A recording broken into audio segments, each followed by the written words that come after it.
Good afternoon, Winterview, back with an afternoon dialogue by special request from his dear friend, Annastacey. This dialogue, Perfectionism. Good topic. Let's get into it without further ado. First of all, what is the problem? What is the thing with perfectionism that is problematic or challenging? Perfectionism is the idea or ideal or fantasy or concept that there is something that can be perfect.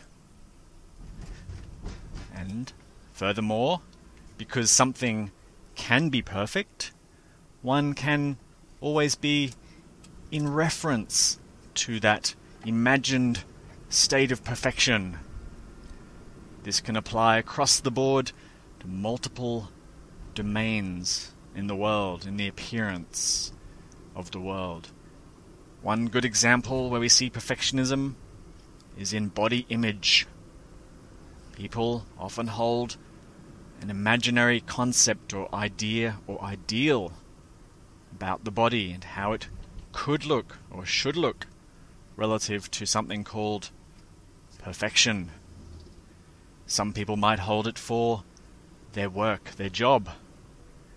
There's a right way to do a job and a wrong way. There's a perfect way to do a job. And I am either doing it badly or I am somewhere near perfection, hopefully, or approaching it with effort, endeavor, learning, and so forth. There's many other domains in which we see perfectionism. And mental health, of course, plays out in mental health big time. Ideas and ideals held for the self, me, in terms of being perfect or not, and mental health problems resulting from the failure or the distance from perfection. So what are we talking about? First and foremost, a concept, an idea, a fantasy, held somewhere in mind, in story in mind. We need time to get from present to future perfection, and a sense of distance between now, here, and where I can be or should be. So it's a disorder or problem of discrepancy.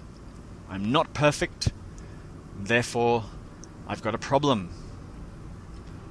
So we first explore this in actual terms. Can something be perfect? Or where does it come from, this idea or ideal? The mind senses, or intuits if you prefer, that the self, that which I am, that essential aliveness of consciousness, may be itself. Holding these terms lightly, bearing in mind this is all conceptual, understands on some level that this self is incorruptible, that life is incorruptible. Nothing gets in the way of life. Nothing intrudes on life, impacts on life. That in some ways seems perfect. The other way that the mind spins this around is, and we get into a bit of ego mechanics here, in that this artificial self, that which the mind believes itself to be, or I to be, this person who apparently lives in or is the body, can in some way embody qualities of perfection. The limitation of the fantasy self is awful to the mind. It's unthinkable, intolerable, and so forth. To avoid the pain or the, what do you want to call it, whatever, the annoyance, in fact, of that limitation, the mind often strives to imbue the imagined self with amazing qualities that others will be very impressed by. And we get into a little ego worship thing, maybe subtly, or maybe grossly. If we study the famous dictators and despots, people who have unbridled power imbued upon them by virtue of their position in society, these incredible dictators that some still exist and some are now deceased for obvious reasons, when you observe them, you see what happens when the mind is given free rein to strive towards ridiculous ideals of perfection in a childish way. You see the grandiosity played out in forms of statues and monuments, songs written to the great leader, venerating their amazing achievements that are really nothing too amazing, to be honest, but the people, it seems, need to worship that for some reason and support the whole drama and story of the superior leader. And you see it too in guru figures, especially in cults. That same dynamic playing out, a grandiosity, an inflation of the conceptual self. The mind wanting perfection, striving for it in some ways, not finding it, looks outward to these amazing leaders or charismatic gurus or people with seemingly amazing powers and imbues them with perfection. They must be in some ways perfect, and I am not. But it's a way of benchmarking, so the mind can now strive towards it, work towards that goal for itself, to hopefully one day be perfect as well. So you see it in many domains, even mainstream religions, very prominent, very covert in mainstream religions.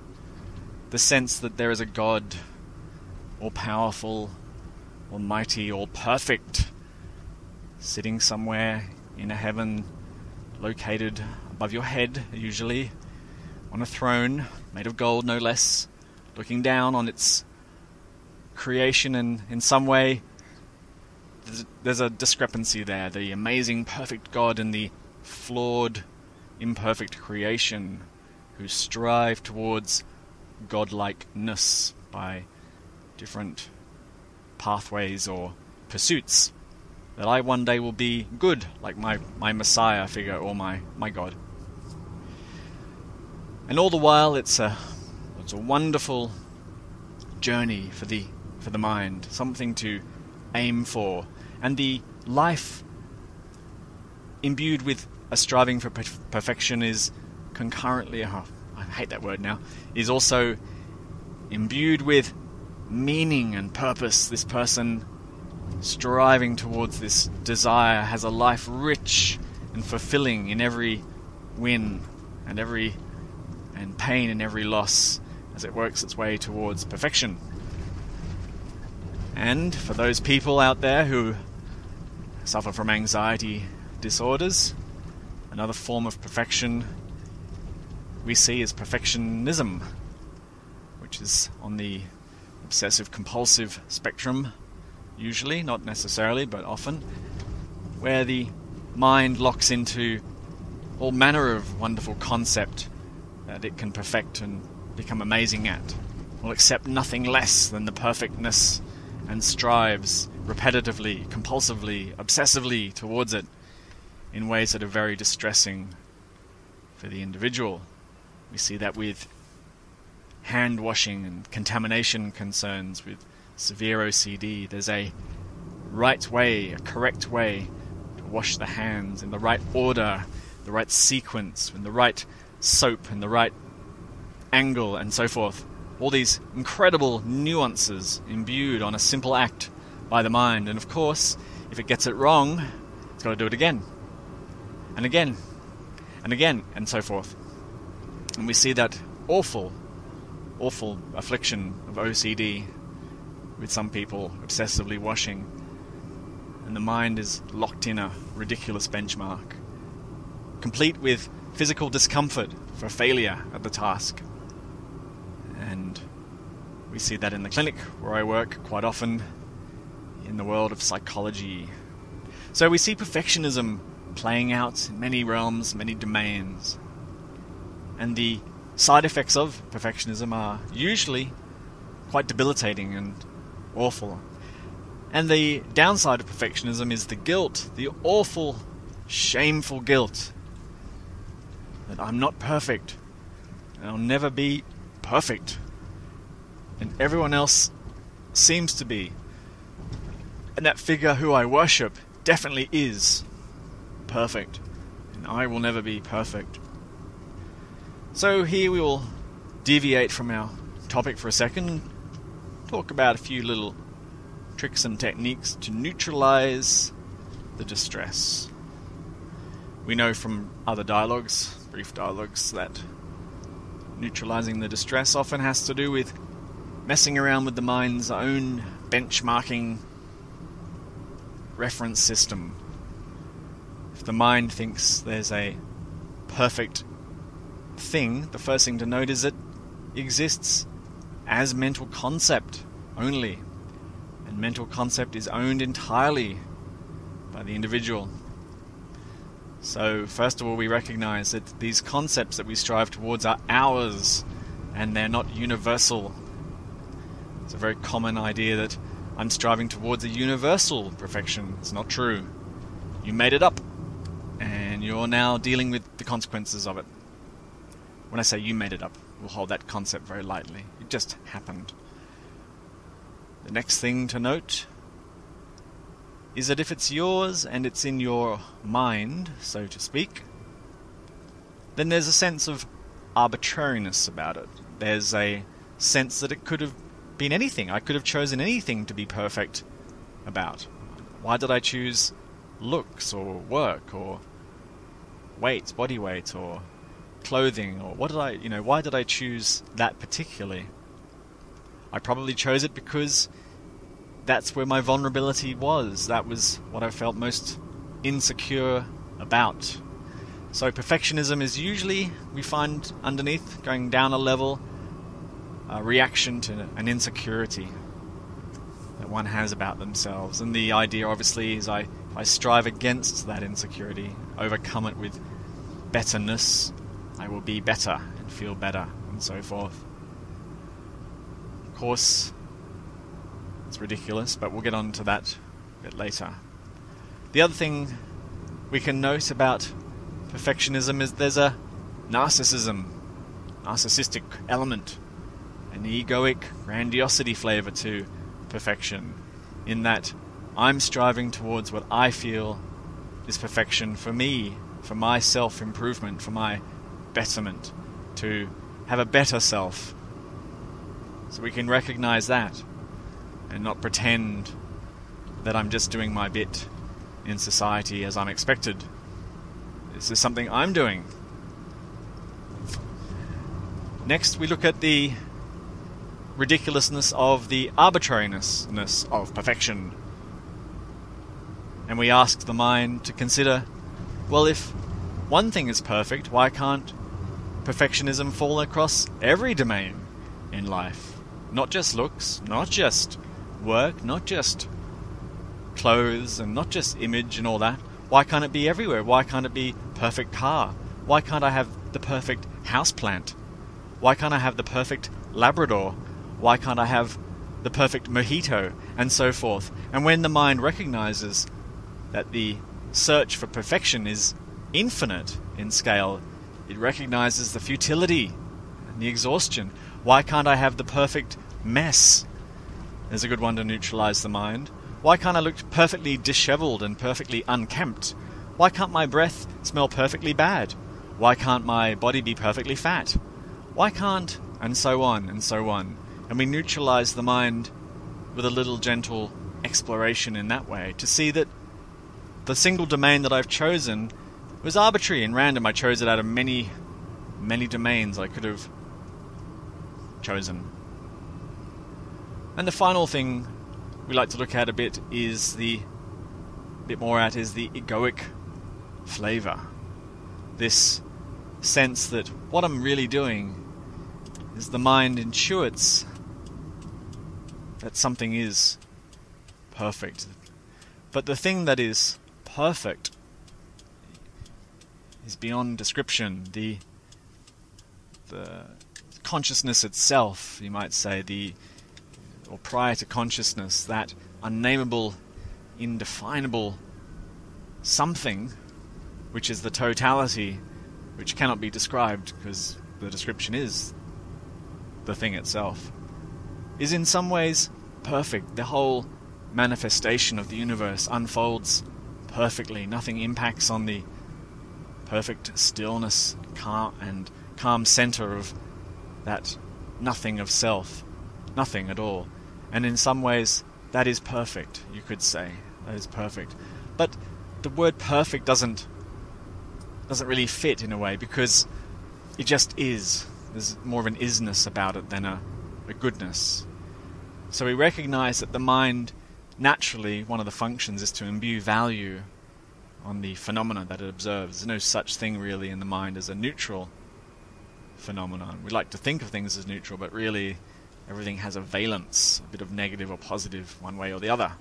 So the mind's habit is to imbue some value on it. So it can't just be stillness. It has to be the perfect stillness of self. And therefore it becomes a goal. I can now work towards it for my own self-improvement. I can pretend that I don't have this ego working towards self-improvement, and I can worship outwardly, which is an ego defense technique, where instead of worshipping one's own abilities and achievements and striving, which has too much of a grandiose flavor for some people to stomach in themselves, is I shoot it outwards to a god or a figure out there somewhere. And what I do is I become very humble, very sort of self-effacing and meek in a way. And I ramp up my meekness on the meekometer. I max out at 100% meekness to an amazingly perfect power or god or guru or figurehead out there. So these people are often very sweet and placid, very nice, very benign, very gentle souls, all wrapped up in very tightly in a very critical superego structure that is prone to guilt and shame because it hasn't reached the ideal God figure that it's projected externally. And these people have just as big as ego as the grandiose people. No difference, just different projection. But it doesn't really matter if it's in or out. It's just a style. Stylistically, they are different. So perfectionism is a funny old thing. We think in spirituality that we would like to strive towards it in some ways. This goal of improving or getting better and better than divine union, love, getting rid of the problems that we have, because problems are intolerable to perfection.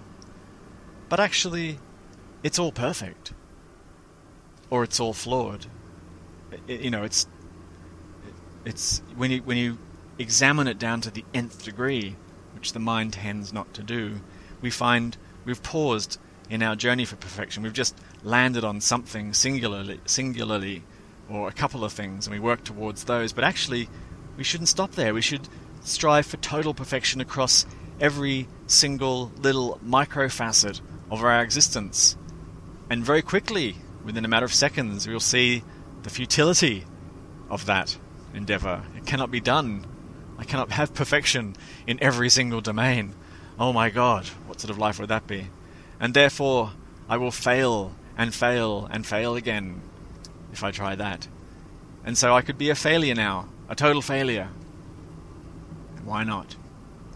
So there's your oscillation, your movement in space-time, the oscillation between failure and success, perfect and imperfect, playing out constantly throughout the day. There's no real way to stop it, I suppose. It's going to happen if it happens, but I hope some of the things I've discussed here will give a little pause for thought in perfection. Again, this is a brief dialogue, a little taster, if you like, a platter of samplings of different topics around spirituality, enlightenment, so on and so forth. That which seeks perfection has no existence. Therefore, the entire endeavour is ridiculous. Yet, in another sense, it's totally fine. It's not ridiculous at all. It's just life playing out as it plays out. Okay, leave you with that paradox. You perfectionists out there have to sit in that discomfort of paradox. Oh yes, one thing I forgot to mention. Perfectionism. One side effect is procrastination. That is the surface level phenomena of the perfectionist. If you find yourself procrastinating, I guarantee you scratch the surface a little bit, you will find perfectionism lurking just below the surface. The procrastinator understanding that they cannot do the task they really, really, really want to do in the way they really, really want to do it, just doesn't bother at all. It doesn't undertake anything lest they fail or land short of perfection, which is likely.